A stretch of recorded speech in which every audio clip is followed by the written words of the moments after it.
পুরনো গ্রাম্য বিবাদকে কেন্দ্র করে এক তৃণমূল কংগ্রেসের কর্মীর ওপর গুলি চালানোর ঘটনাকে কেন্দ্র করে উত্তপ্ত হয়ে উঠল মুর্শিদাবাদের হরিহরপাড়া।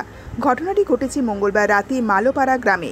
গুলিবিদ্ধ তৃণমূল কর্মী নাম মাওলা বক্স।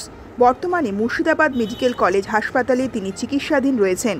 পুলিশ সূত্রে জানা গিয়েছে, এই হামলার ঘটনায় যুক্ত থাকার অভিযোগে রাজেশ শেখ এবং ববিন শেখ নামে দুজন অভিযুক্তকে ইতিমধ্যেই গ্রেপ্তার করা হয়েছে। তাদের কাছ থেকে উদ্ধার হয়েছে হামলায় ব্যবহৃত আগ্নেয়াস্ত্র। স্থানীয় সূত্রে জানা গিয়েছে, মাওলা বক্সের পরিবারের সঙ্গে রাজেশ শেখ, ববিন শেখ এবং আরও কয়েকজনের একটি পুরনো বিবাদ ছিল। ওই ঘটনাকে কেন্দ্র করে মাওলার পরিবারের কয়েকজন সদস্য এর আগেও জেল খেটেছে।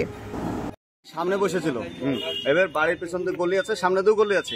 গলিতে এসে তিনজনা এসেছিল, এসে আব্বা বসে থাকে, রোজই বসে থাকে, আজও বসে আছে।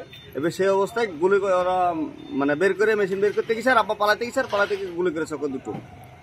দুটো গুলি করেছে, দেখুন দুটো গুলি হাতে, আর একটা পাশ দিয়ে বেরিয়ে গেছে। দিয়ে আব্বা ওখানে পড়ে গেছে। তখন আমার খেজা বাচ্চা করছে, আর আমরা তখন পাড়ায় ছিলাম, আমরা তো বাড়িতে নাই, চার দোকানে থাকি বা পাড়ায় থাকি ওখানে। এবার ওখান থেকে ছুটতে ছুটতে এসে দেখছি পাড়ায় বাড়িতে মেলা লোকজন, দেওয়ার সঙ্গে সঙ্গে হসপিটাল তুলে নিয়ে চলে আসলাম। আব্বার বয়স কত? আব্বার বয়স 63 বছর। কি কারণে গুলি চলেছে? কি কারণে বলতে আপনার এর আগে একটা ঝামেলা হয়েছিল, একটা ফুটপথে রাস্তায় বসে থাকা কেন্দ্র করে পিন্টু আর আমাকে নিয়ে একটা ঝামেলা হয়েছিল। এবং এই ঝামেলা কেন্দ্র থেকে আমরা অনেকদিন জেল টেল খেটে বেরিয়ে এসেছি এবং শান্তশিষ্টভাবেই গ্রামে চলাফেরা সবার সঙ্গে আছে। কিন্তু এরা মারবো ধরবো করে এবং টার্গেটই সবসময় ঘোরাফেরা করে থাকে।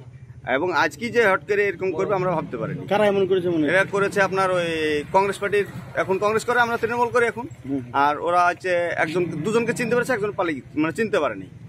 একটা হচ্ছে রাজেশ আর একটা হচ্ছে ববিন, এই দুজনকে চিনতে পেরেছে। ওই বাগান দিয়ে পালিয়ে গেছে মেরে। আর বাগানের বাড়ির সামনে একটা পোটো করা আছে, পোটোতে বসে থাকে। এখন কেমন অবস্থা? এখন তো অবস্থা ভালো নাই। এখন বহরমপুর রেফার করলে এখন যাই, দেখে নিয়ে যাই। গুলি কোথায় লেগেছে? গুলি হাতে লেগেছে, একটা বুকের পাশ দিয়ে বেরিয়ে গেছে। তার দুটো। আপনার নাম? আমার নাম রিন্টু মন্ডল।